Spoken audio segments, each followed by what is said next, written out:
महिला सशक्तिकरण के नाम पर एक ऐतिहासिक कोशिश शुरू तो हुई, लेकिन उसका अंत एक जबरदस्त राजनीतिक भूचाल पर जाकर हुआ।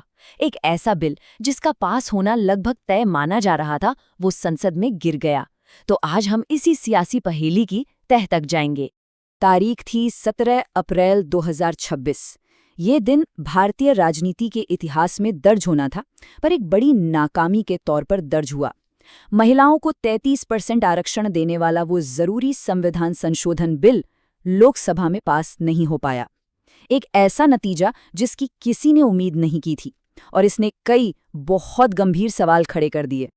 तो सवाल तो यही उठता है ना कि जब महिला आरक्षण के आइडिया पर लगभग हर पॉलिटिकल पार्टी सहमत थी, तो फिर आखिर गड़बड़ कहाँ हुई? असल में ये कहानी सिर्फ एक बिल की गिरने की नहीं है।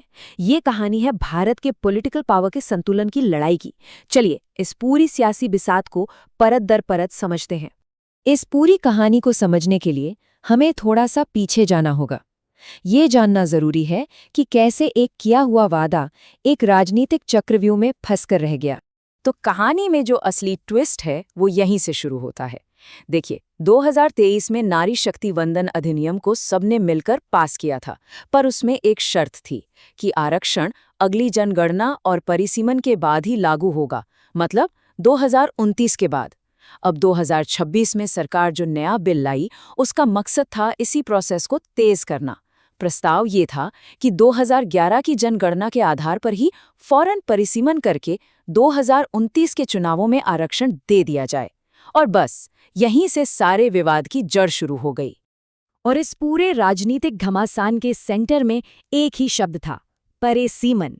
चलिए अब समझते हैं कि ये है क्या और इसने पूरे खेल को पलट कैसे दिया। तो परिसीमन आखिर होता क्या है? एकदम सीधे शब्दों में कहें तो ये चुनावी नक्शे को फिर से बनाने का काम है, और इसका जो बेसिक सिद्धांत है वो हमारी डेमोक्रेसी की नींव है। एक व्यक्ति, एक वोट, एक मूल्य। मतलब हर सांसद लगभग बराबर आबादी को रिप्रेजेंट करे, ताकि किसी के भी वोट की कीमत दूसरे से कम ना हो। सरकार का जो प्लान था वो 3 स्टेप का था। पहला, लोकसभा में सीटों की संख्या बढ़ा दो। दूसरा, 2011 की जनगणना के बेसिस पर सभी सीटों की बाउंड्री फिर से तय करो। और तीसरा, इन बढ़ी हुई नई सीटों में से 1/3 सीटें महिलाओं के लिए रिजर्व कर दो। अभी देखिए, लोकसभा में 543 सीटें हैं। ये नंबर दशकों से, मतलब 1971 की जनगणना के आंकड़ों पर ही फ्रीज है। और सरकार का प्रस्ताव क्या था? सीटों की संख्या को 543 से सीधा बढ़ाकर लगभग 816 कर दिया जाए। ये कोई छोटा मोटा बदलाव नहीं था, ये तो भारतीय संसद के इतिहास का एक बहुत बहुत बड़ा फेरबदल था, जिसके राजनीतिक नतीजे भी बहुत दूर तक जाने वाले थे। इस प्रस्ताव ने महिला आरक्षण के मेन मुद्दे को तो जैसे साइड में ही कर दिया और देश को एक बड़े राजनीतिक और क्षेत्रीय विवाद में उलझा दिया, जिसने देश को उत्तर और दक्षिण में लगभग बांट सा दिया। अब सरकार का तर्क ये था कि सीटें बढ़ाने से मौजूदा पुरुष सांसदों को हटाना नहीं पड़ेगा और महिलाओं को आरक्षण भी मिल जाएगा। वहीं दूसरी तरफ विपक्ष ने इसे ट्रोजन हॉर्स कह दिया, मतलब एक ऐसा तोहफा जिसके अंदर खतरा छिपा हो। उनका सीधा आरोप था कि सरकार महिला आरक्षण का मुखौटा लगाकर देश का पॉलिटिकल मैप अपने फायदे के लिए बदलना चाहती है। विपक्ष ने इसे फेडरलिज्म यानी संघवाद पर हमला बताया, वो सिद्धांत जो केंद्र और राज्यों के बीच पावर बैलेंस रखता है।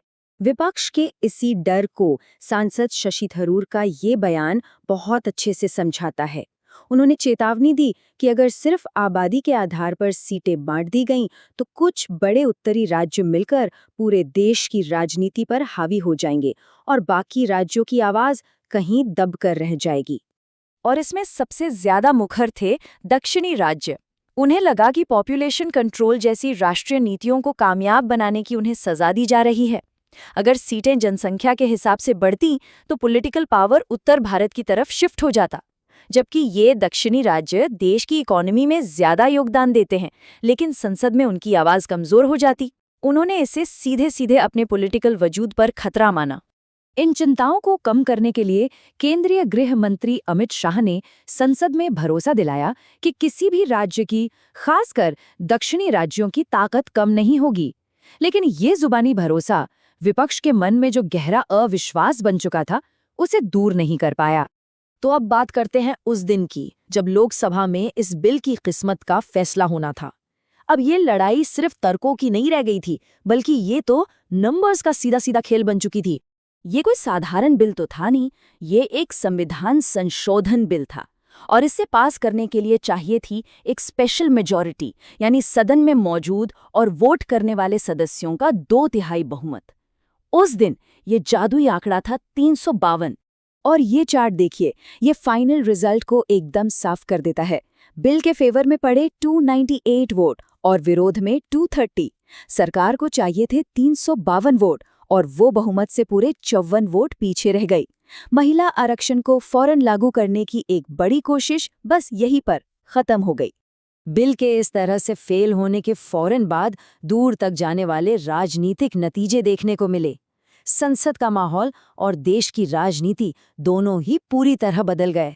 सब कुछ बहुत तेजी से हुआ। 16 अप्रैल को स्पेशल सेशन बड़ी उम्मीदों के साथ शुरू हुआ, 17 को मेन बिल गिर गया और 18 अप्रैल को सरकार ने बाकी 2 जुड़े हुए बिल भी वापस ले लिए और संसद को समय से एक दिन पहले ही अनिश्चितकाल के लिए स्थगित कर दिया। मतलब सरकार का पूरा लेजिस्लेटिव एजेंडा ही ढह गया।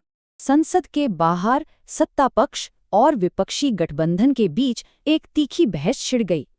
दोनों ही तरफ से एक दूसरे को महिला सशक्तिकरण के खिलाफ और इस ऐतिहासिक मौके को गंवाने का जिम्मेदार ठहराया जाने लगा। सत्ता पक्ष की तरफ से गृह मंत्री अमित शाह ने विपक्ष पर सीधा हमला बोला और कहा कि देश की महिलाएं उन्हें माफ नहीं करेंगी। उनका तर्क ये था कि विपक्ष ने महिला आरक्षण जैसे प्रगतिशील कदम का ही विरोध कर दिया। वहीं दूसरी तरफ विपक्ष ने इस हार को अपनी जीत की तरह पेश किया। तमिलनाडु के मुख्यमंत्री M.K. स्टालिन ने कहा कि ये संघवाद की जीत है और विपक्षी गठबंधन इंडिया ने एक साथ खड़े होकर देश को उत्तर दक्षिण में बांटने की कोशिश को नाकाम कर दिया है। और आखिर में हम इसे एक बड़े सवाल पर आकर रुकते हैं। क्या महिला सशक्तिकरण का वो दशकों पुराना सपना भारत के पॉलिटिकल मैप को बदलने की एक बड़ी लड़ाई में एक मोहरा बनकर रह गया? इसका जवाब शायद आने वाला वक्त और इतिहास ही देगा।